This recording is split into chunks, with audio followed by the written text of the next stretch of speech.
Okay, thanks, Marshall. Hi, so this is Angela Ratty. I'm here with Martha Friedrich. We are from California School of Information Services, hosting the CALPADS post-redesign office hours to help you navigate the troubled waters that are known as post-redesign. Paula Mishima from CDE will be joining us a little bit later. She's got a conflicting meeting right now, so hopefully she'll join us soon. And I don't have a lot of new updates. Let me share my screen here. So. I wasn't here on Friday, but we did have a release go in on Wednesday. There were a couple stragglers that I wanted to point out that we were unclear whether they got fixed or not. So on the fix implemented list for the current known issues, we now have, thank goodness, this one is finally resolved. SPED 546, invalid meeting type for 20. And then the other one I wanted to point out that there was a little bit of confusion on is this SPED 539. That is also fixed now, and we got confirmation on that. And so hopefully everybody was updated if you were linked to that ticket or those two tickets. We do have a couple new known issues today. Let's see. So this one is high priority. I know we've been talking about this for several weeks now. We were waiting for the CELA migration issue to be fixed, where the effective start date didn't come over correctly. Well, that was fixed on Wednesday, but what we found is there's kind of a part 2 of that defect where the CELA ODS extract is still pulling based on the ELAS status start date rather than the effective start date. So unfortunately, it's still a little sketchy to import that file back into your SIS, but we did put that on the high priority list for you to get resolved soon. I don't think there was any more sub-2s, the severity 2s on there. The rest were medians.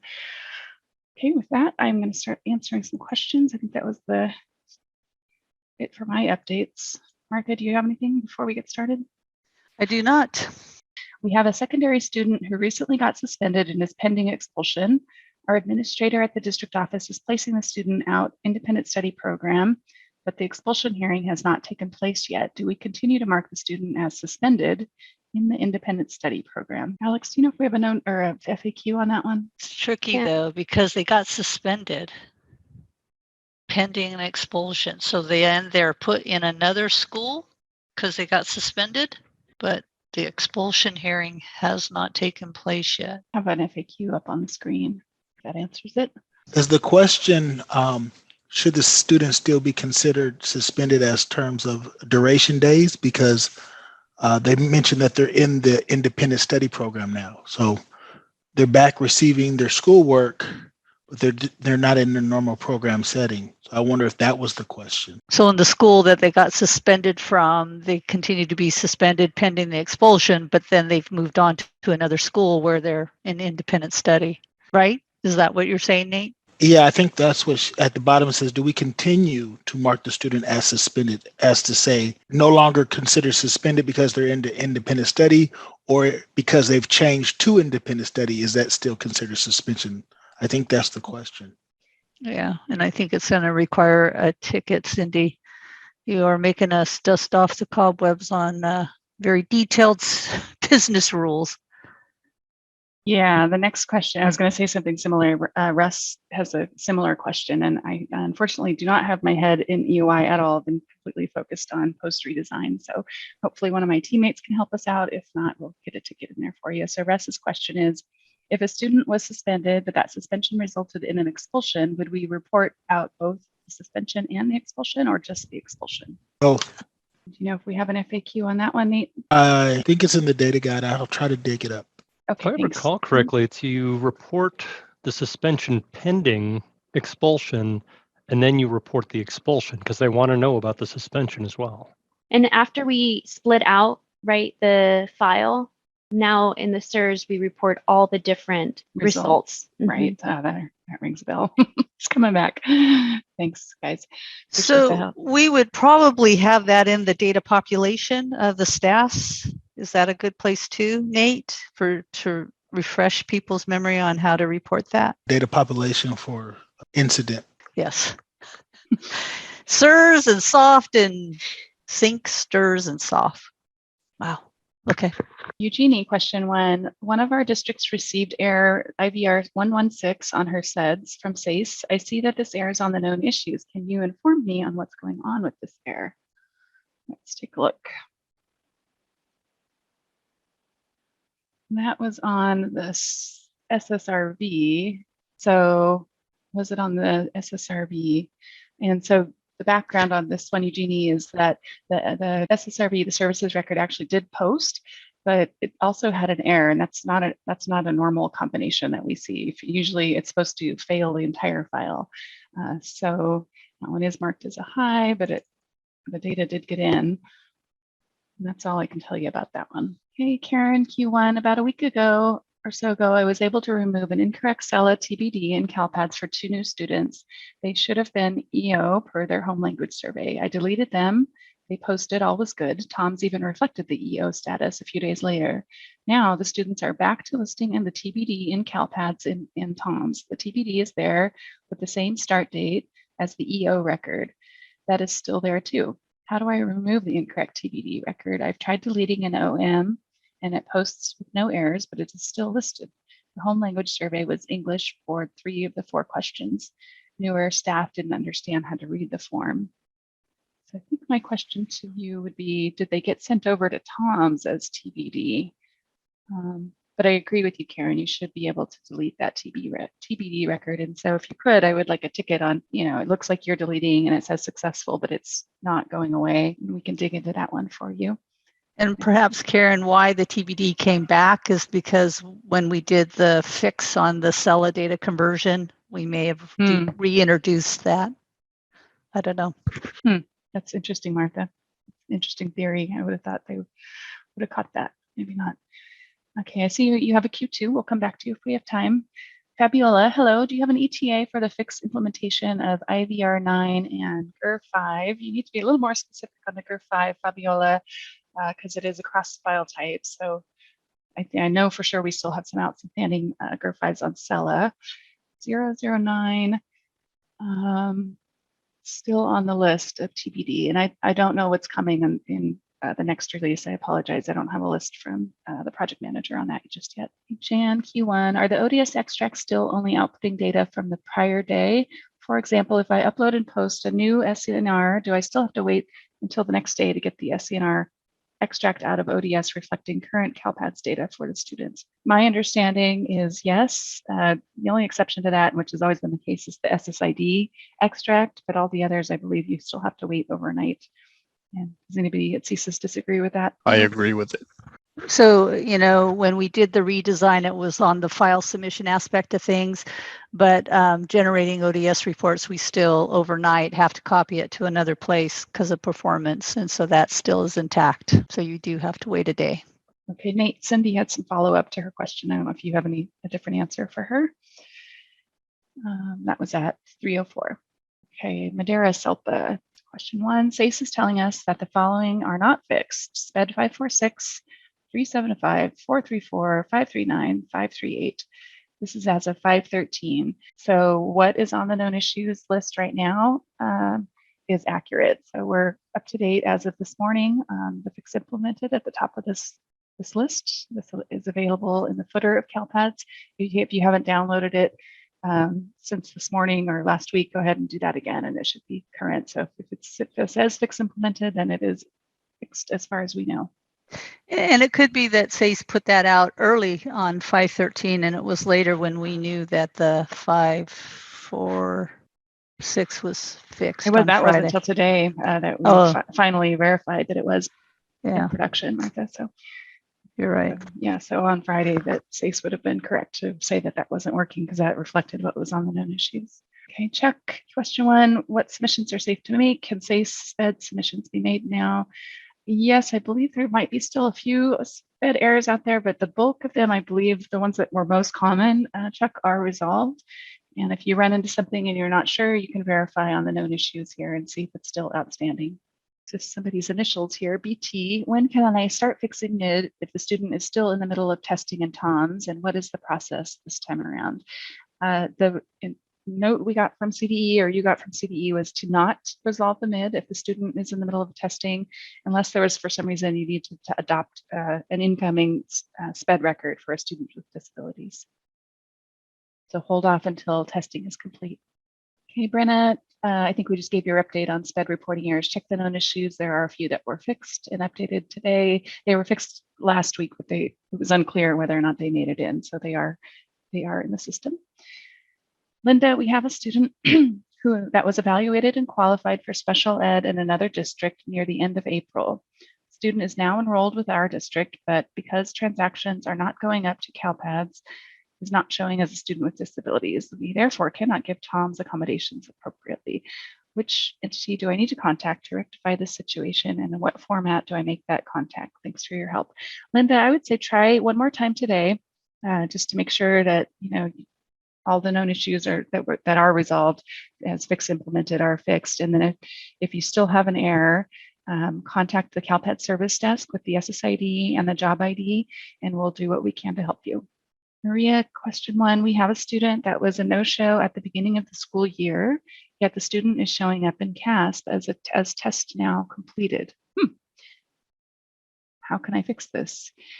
We've been having to send those tickets up to CDE level 2. Maria, on the service desk, we don't have any visibility to the TOMS extract. And so if you put in a ticket, we will send that up so that they can investigate that for you. Richard Q1, it's that time of year again. Everyone, me, only moments ago, are requested to produce LCFF FRPM by grade across the district LEA.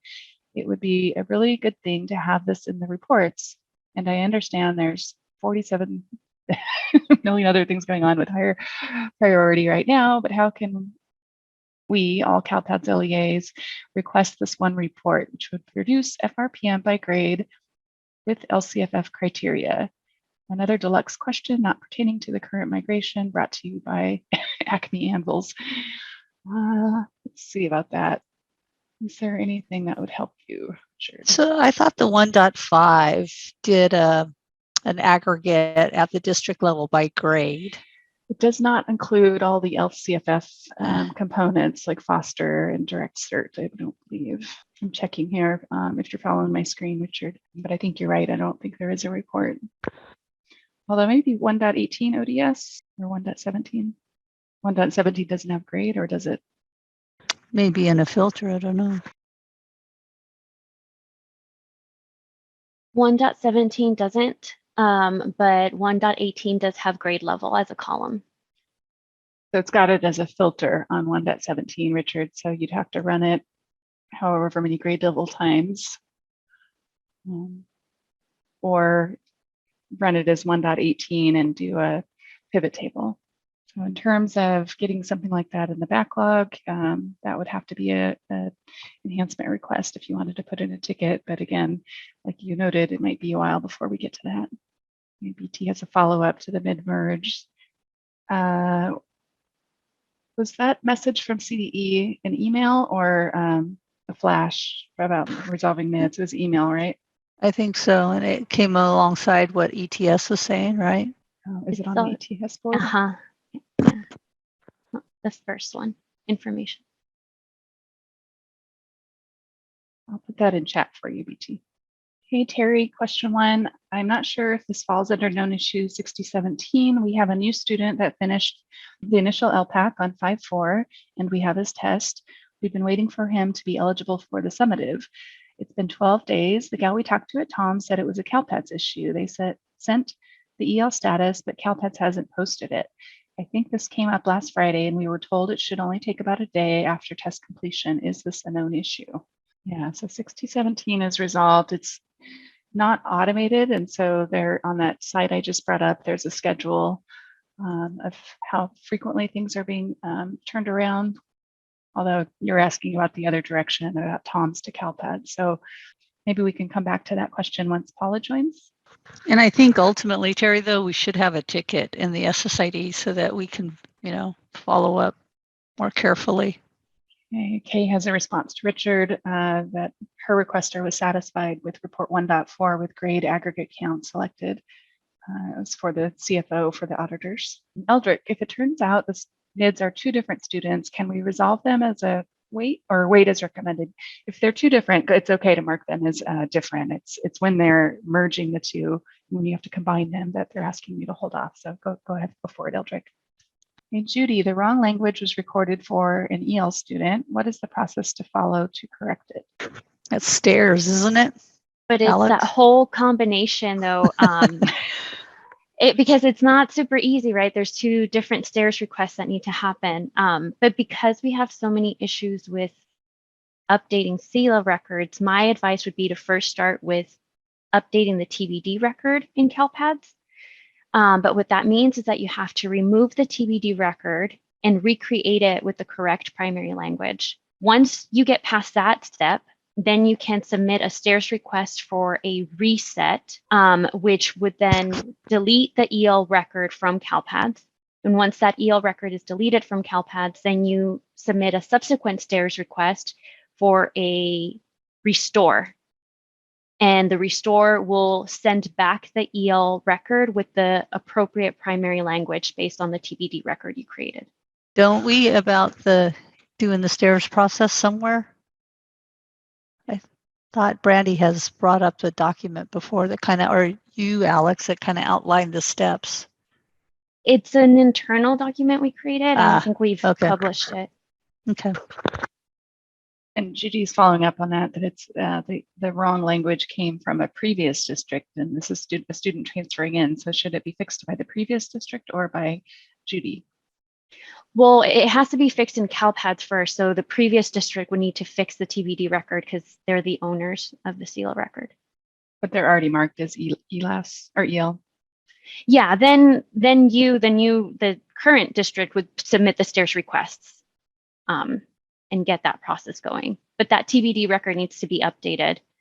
And that can only be done by the LEA that submitted the record, correct? Yeah, it can only be edited or deleted by the previous district, right?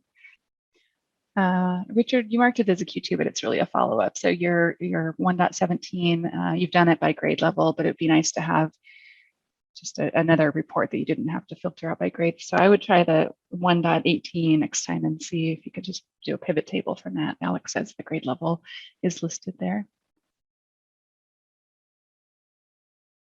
I think we're all caught up on Q1s, so let's jump back to Q2s. Karen at 302. In report 1.2, what is the logic behind the yes/no indicator for the TK column? Other than a grade change, why would a student be marked as Y and N? I have 82 TK students in my LEA. 28 of those students have a Y and an N in that column. Was that one of our data conversion problems? TK or the YN? Yeah, the YN thing. Because if it was left blank, we were populating it with something. I haven't run across the TK for that yet. So, And that's a program record, right?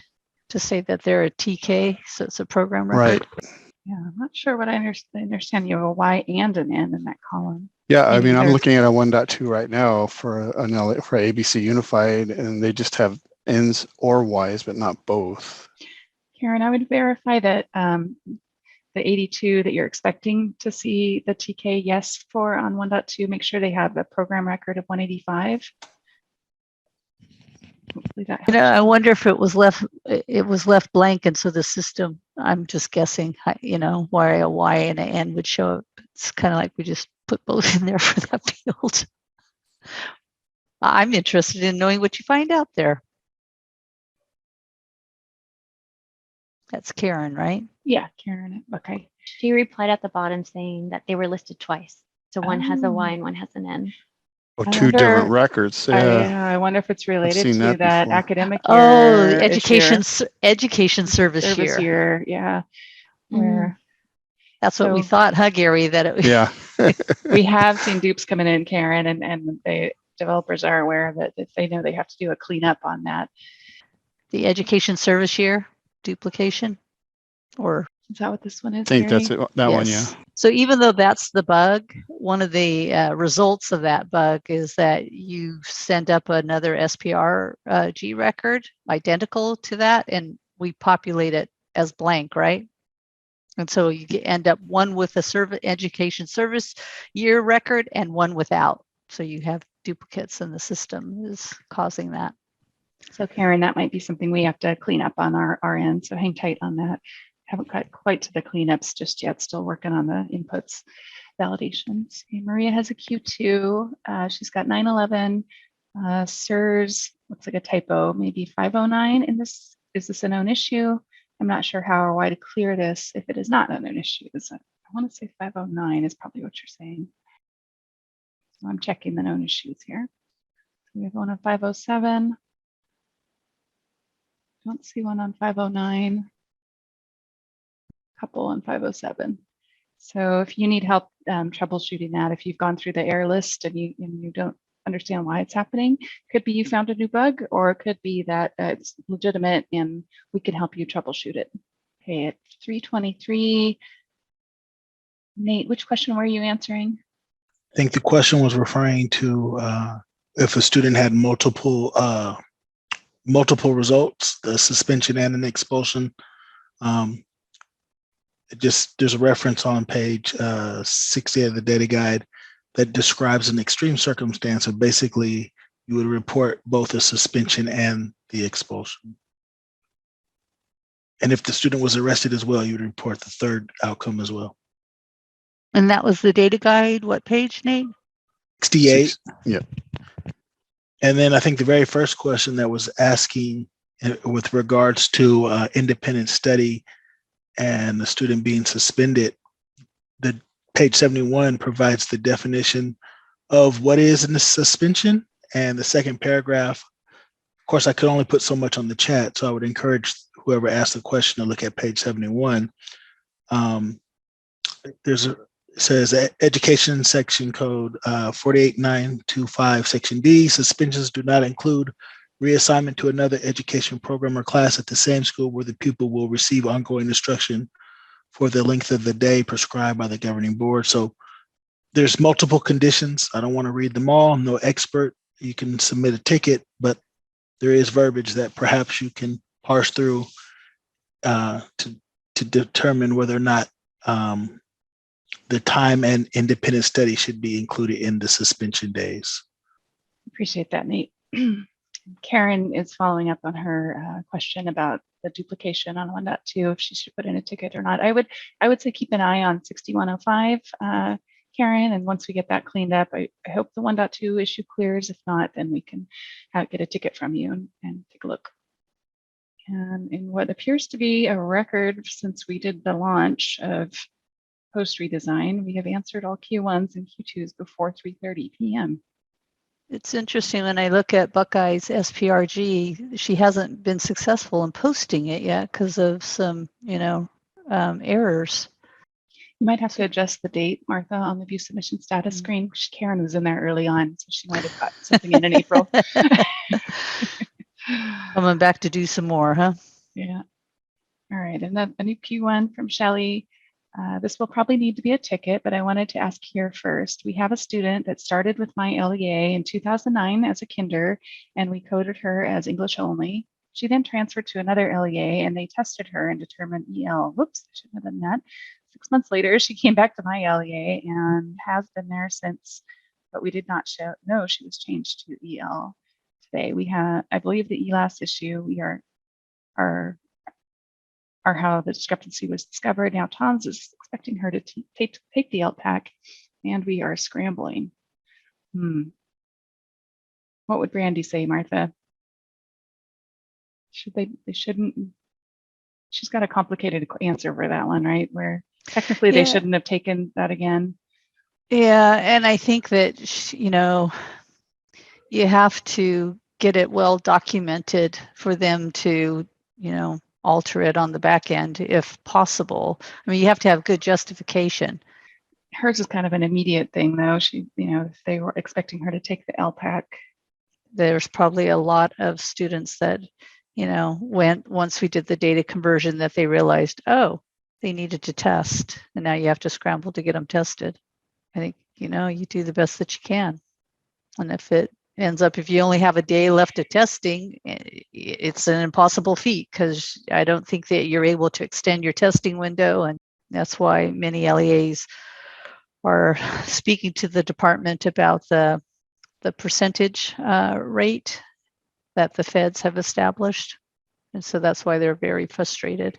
It's interesting in Shelley's case, though, that the student is just now showing up. It sounds like they've been back at Hacienda for quite a while and as an EL, and they're just now showing up in TOMS. Well, maybe they didn't see it until the testing window started, which is right about the time that we went down, right? And then we had the data conversion thing just recently get finished. So I could see possibly how it wasn't EL and then it was.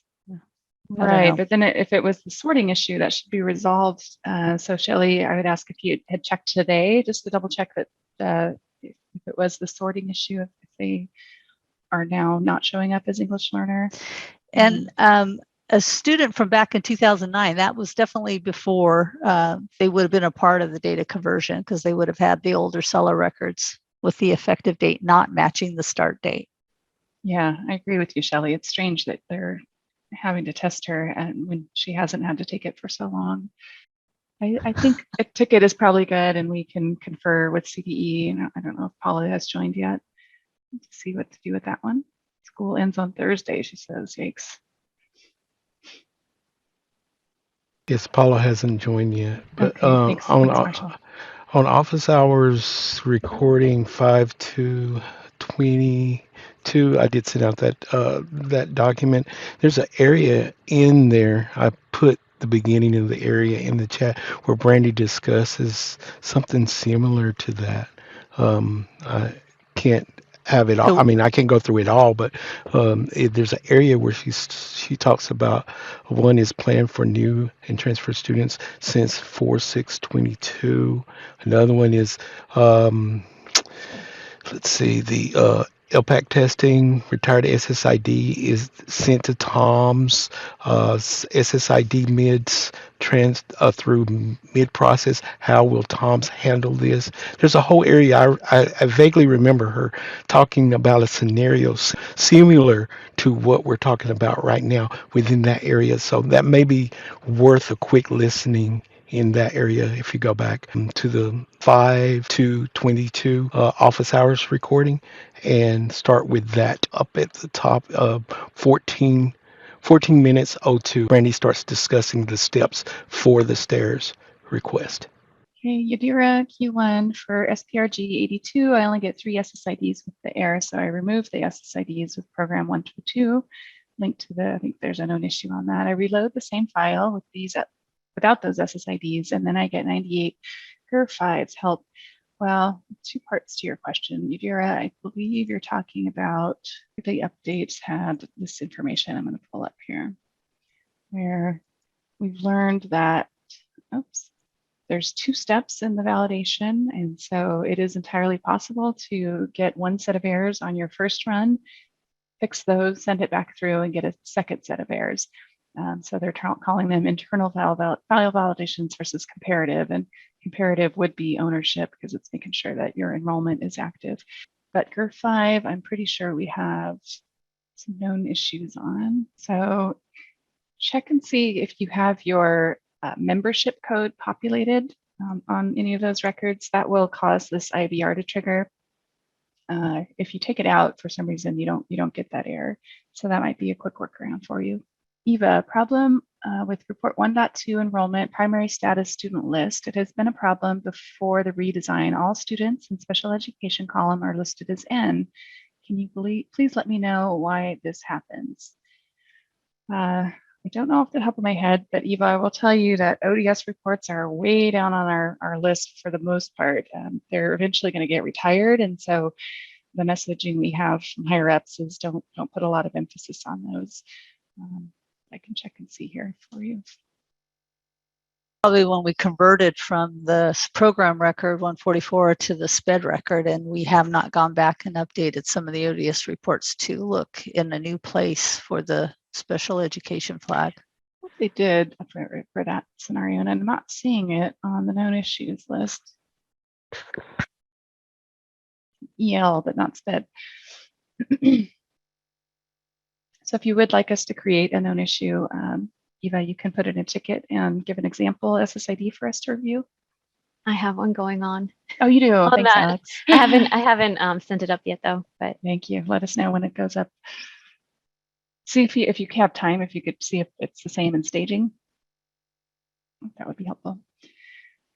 Hey, Jan's got a Q2. I just want to confirm that any changes to a value of what was in the operational key fields in any extract that used to be able to be done as an R record type must now be done via 1D delete for the existing record, and the subsequent file upload with the blank transaction type record with the new data.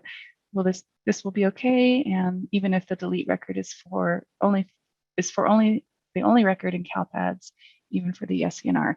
You won't be able to delete the last in SCNR, Jan, ever. That's not going to happen. Yeah, I know you have a ticket with me. I escalated it to our requirements team, and so they're double checking to make sure what we told the vendors on Thursday, if there's anything different that the developers need to pass along, because I noticed that you were pointing out that it was behaving a little bit differently than what was described in the Thursday vendor call. So hang in there. We'll get back to you as soon as we can.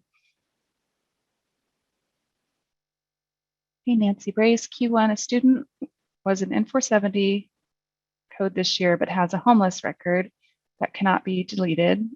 Also, the SPRG gives the error that the student needs a no in the runaway field, but the CALPADS file does an infinite loop when you try to add it in. I couldn't find it on the known issues. We actually do have one on that. Been out there for a little while. 6007, unable to add, edit, or delete homeless program. And I believe it does give you that error about the runaway youth. So it's a little bit lower on our list, so I don't expect it anytime within the next week or two. Sorry about that. You know, if you really want to try something out, Nancy, you know, maybe take ownership of that record and see if you, well, no, it won't matter, will it? Nobody can delete anything for homeless. Never mind. Sorry. Martha likes to come up with workarounds for you guys if we can, but that one is being stubborn. Okay, KQ2 was old CSIS Datagate data also used for the conversion to this new version. Some strange records are in CALPADS now. So we converted originally when we went from Datagate to CALPADS, we converted, I believe, everything. And then there was some major changes in CALPADS over the years. One being what we called the SIMP redesign, where we took the the grade level out of the student information record and put it in the SCNR. And people had the opportunity to what did we call it? Convert their enrollment records. The continuous enrollment to single grade levels. Right. And if they didn't, for this most recent conversion from legacy CALPADS to post-redesign CALPADS, they had to make some assumptions about those records. So they did split them up. I think we used the last grade level. Yeah, but what was the exit code that they used? 480 maybe? Summer exit, back with whatever was valid as an end of year exit date or exit reason back then. So if you want us to look at anything for you, Kay, let us know. Okay, Shelley's following up on her issue. CALPADS shows language 00 and EO is the top records, but Tom shows EL. I'll put in a ticket. So yeah, that's what I was worried about, Shelley. I thought that should have been fixed so that the most recent record on top, now that that's showing correctly in CALPADS, should be showing up in TOMS that way now. I did have somebody else tell me that same thing that you're experiencing, and I have a email into Glenn because he can check the TOMS extract for us, and I haven't heard back from him just yet, at least before 3 o'clock today. So I wonder if something else is going on with that TOMS extract. Shooty, will a fix implemented? Will a fix be implemented this Wednesday? Is that just generic, Judy, just in question in general, or any fixes going in, or are we asking about one particular? I guess my answer is the same either way. I don't know. We haven't got a list from CDE yet. Definitely next Wednesday for sure. Stephanie Q1. I think she's citing some ed code here. 4, 8, 9, 10 allows a teacher to class suspend a student for defiance disruption. We are told to report these as teacher class suspension. As more for ed code. In school suspension. In school suspension 48901.1. Updated 48900, not allowing K-8 students to be suspended for defiance disruption. Will reporting the teacher class suspension as an independent study, or in school suspension, sorry, with a code of defiance disruption cause an error, since there is nothing differentiating between in-school suspension done by an admin for defiance disruption not allowed and one done by a teacher class suspension. You did some research on this last week for me. Well, it won't cause any error, but it will show up because Brandy always says it's illegal to suspend a student K through 8 for willful defiance or solely willful defiance. Perhaps a student committed more than one statutory offense, and willful defiance was one of them. But you can report it, and if that's what happened, you know, it's accurate data, you want to report it, but the practices should probably be improved locally. A teacher suspension has stipulations, but a teacher can suspend a student from their classroom to the principal for up to a period of 2 days if it was a teacher suspension. But you would report it as a suspension. So locally, I don't know if you get audited, but you'd want to make sure that that locally is recorded as a teacher suspension. But in CALPADS, we don't differentiate between in-school suspension, teacher suspension, right? It's only in-school and out-of-school suspension. So you'd have to report it as a suspension in CALPADS. There's no way to designate it as a teacher suspension. Like I said, it's UI is buried in my cache, so I don't have that recall right now. So if that didn't answer it, send in a ticket and we'll do a little more digging for you. Thanks, Nate. Jan Q3, ODS reports are going to be retired. What about ODS extracts? I hope they are staying. ODS extracts are staying. ODS reports being retired has been on the books for many, many years, Jan. I wouldn't panic about happening anytime soon, but that's kind of the goal, to get away from the ODS reports and nightly processing on those. I zero ETA on that for you. Okay, Q2 from Shelley. She got a bunch of format 001 errors, and they all say grade level value, wrong field length. Did that field length, did the length of that field change? It did not. Can't think of why that would happen to you, Shelley. I'm assuming that was your SCNR grade level. Can you tell us if it was course or SCNR? I wonder, I don't know if it was the same error, but I remember helping an LEA that had, they were trying to manipulate their records, and so they transferred it to an Excel. When they transferred to Excel, that leading 0 came off. Oh. And so it's a 1 digit when CALPADS is expecting 2, 0, 9, for example, instead of just 9. So just, yeah, that's something to check, Shelley. We haven't had many, if any, reports on that. Thanks, Alex. Yadira Q2, just to confirm, being a K-8 district for EOI, I do not have to submit SCTE or work-based learning files, correct? Correct. And I think PSTS as well. You don't have to do that one either. There's the expected schools in the CFS in the very beginning. There's a table that shows for the different submissions what school types or grades are expected to report data for the different submissions. You might want to take a look at that. I'm sorry, I think I was reading ahead. What'd you say, Martha? Where is it? The CFS, the Word doc narrative, it's near the end of the second chapter, I think, before it gets into the actual file types. There's a table, Okay. expected schools. Oh, that one. Okay, she already put in a ticket since the system merged a really old SSID with the current SSID and only brought over the preschool and kindergarten enrollment records. Yeah, that one is sticky. I checked the ticket. It's linked to 6502. 6502, is that lost enrollment records? 6502? That doesn't seem right. 65. Wait, that doesn't seem right. 6052? Let me bring it up again.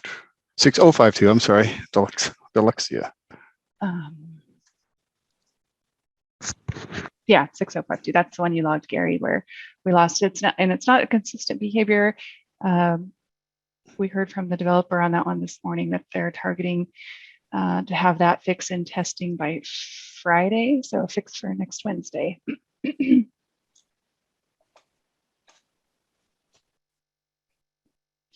And Q3, it's from K, can we report the teacher suspension as 300 other means of correction? Teacher suspension should be reported as a suspension.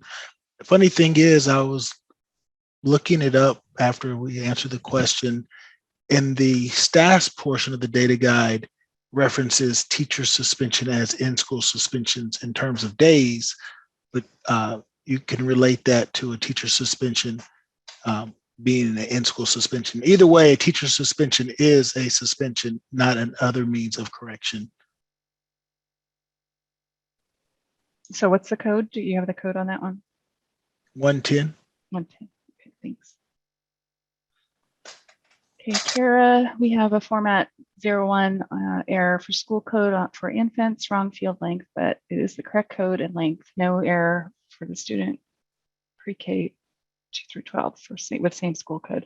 Yeah, I grabbed that, Kara, right before this meeting. I ran out of time. I was just pulling up the school code and it looked legit to me. So I wanted to do a little bit more digging, but I'm hoping to get back to you soon. Sabrina Q1, I have EL students who have been reclassified, but the RFF date is not in CALPADS yet due to errors on the SPRG file. So you're conflating two file types there. You meant SELA? The SELA record has errors? Said yes at the bottom. Okay, yes, so SELA. Even if you do it in online maintenance, you might get an error, the same error. I'm guessing you would. You could try and see what happens. Again, those are high on the list to get fixed as soon as possible. Kathy Kelly, where is their list of what extracts are full replacement files? That is in the Word doc, Kathy, of these CALPADS file specifications.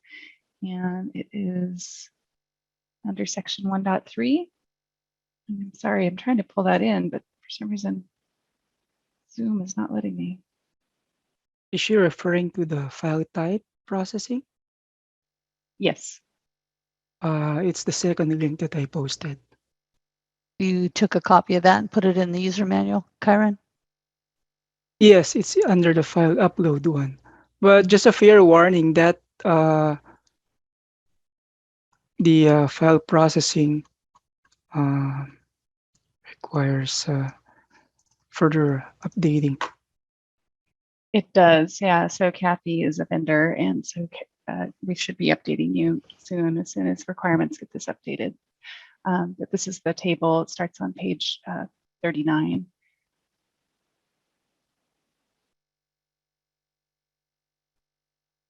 And replacement processing. I don't think those are changing now, are they? I don't believe so. We're confirming that they still are replacement.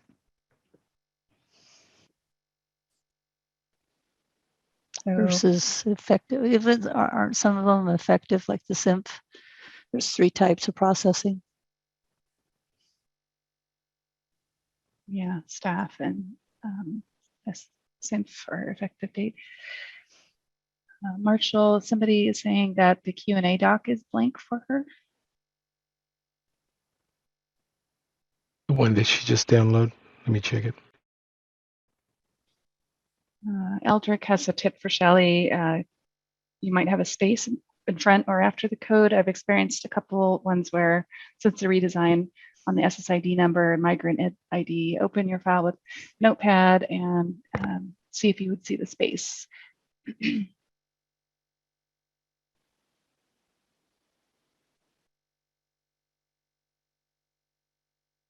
Kimberly Kimes, question 1, I've been waiting for IVR 284 to be fixed. How do we follow a known issue aside from reviewing the known issue document daily? Let's check on the status of that before I answer.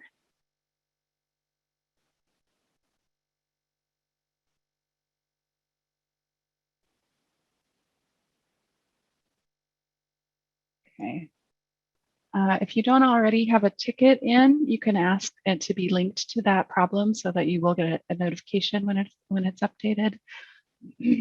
Might want to include your job ID. Maybe level 1 can verify that is your the known issue that you're experiencing. Okay, Kyron, at 353 has the link to the expected schools. Is that what that is? Yes, for EY1. Eldrick, that fixed Shelley's issue, or that helped her identify it anyway, so that's good. I'll check that for you, Kara, too. That's what's going on with your school code. Maybe there's some extra spaces around it. Okay, 356, and I believe we've been through all the questions. We have a couple minutes left if anybody wants to take advantage. I would.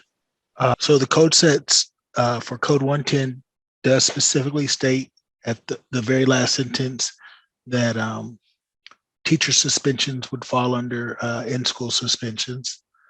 And then I double checked. There's no fatal error for willful defiance being reported and a student being suspended. However, there's a CERT 152, which is a warning, invalid incident result code for grade level combination, student offense code 511, disruption or defiance. And so that will alert whoever at CDE that you have possibly invalid data or illegal practices. However, it says if the data are accurate, LEA should check that the reported suspensions were made under Ed Code section 48910. That would be teacher suspension. If not, the LEA should review its processes to ensure students, it looks like there's a typo, are not inappropriately suspended for disruption or defiance. So we could reference CERT 152 in the CALPADS error list. And Angela has student section 110 in school suspensions, referencing the teacher suspensions. Okay, Angela Mata. So if a student is suspended for disruption, defiance, in addition to suspendable violations, would that cause a CERT error? I believe not, but Nate, we were expecting you to respond. Well, I have the error list in front of me, and I'm trying to determine that it would exclude it, but it doesn't say if the error looks at other. Because I think you gave me something that said if there's other offenses, you can report defiance. It can't be the only thing that they get. So legally, you're fine if the student commits multiple offenses, including willful defiance. They can be suspended, not just under teacher suspension. However, as far as CALPADS processes this, I'm trying to see in the error list if the logics will exclude it. I don't know that CERT 152 will look at anything other than if 511 is submitted. And I don't see where it says it looks at combinations of offense codes. Okay, so related, K's got a Q4. So if a teacher suspends a student for code 511 disruption, and the student only stays away from that period for that teacher by going to the office or of the AP, is that an in-school suspension or other? In school, right? Yeah, if it's a teacher suspension, it's possible there's other forms of discipline that do not include teacher suspension. So with that scenario, it's hard to say. You know, I was sent out of the classroom a couple of times by a few teachers, and it wasn't a suspension. You know, sometimes it's just, you know, we could try to find and post the definition of a teacher suspension. You could look at Ed Code 4810 because there's conditions that outline what is a teacher suspension. It's not just any discipline that the teacher gives a student. Right, but there's a flash, I think, that has a lot of information about this. This is Paula. So to be a suspension, the student still would have had to have committed one of the statutory offenses, right? So yeah, so there's a flash, I think, that talks a lot about what the teacher suspension is. I mean, there's some examples where like the teacher doesn't really officially suspend a student, but they kind of are sent out in the hallway for a bit. That's not a, you know, a suspension in terms of the student didn't commit a statutory offense. It didn't go through all the general procedures for actually suspending a student. Kyron is usually good about putting the flashes in here, so I was trying to see if I could find it. On posted flash 159. It's pretty old. I was going to say 145. Oh, So I was trying to put Ed Code 48910. I think there's so much in the text, so you guys can just look at it.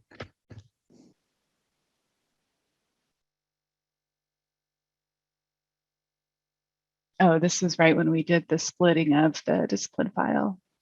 Yeah, and it might even actually be an FAQ. I'm not sure. I just know we've written a lot about it.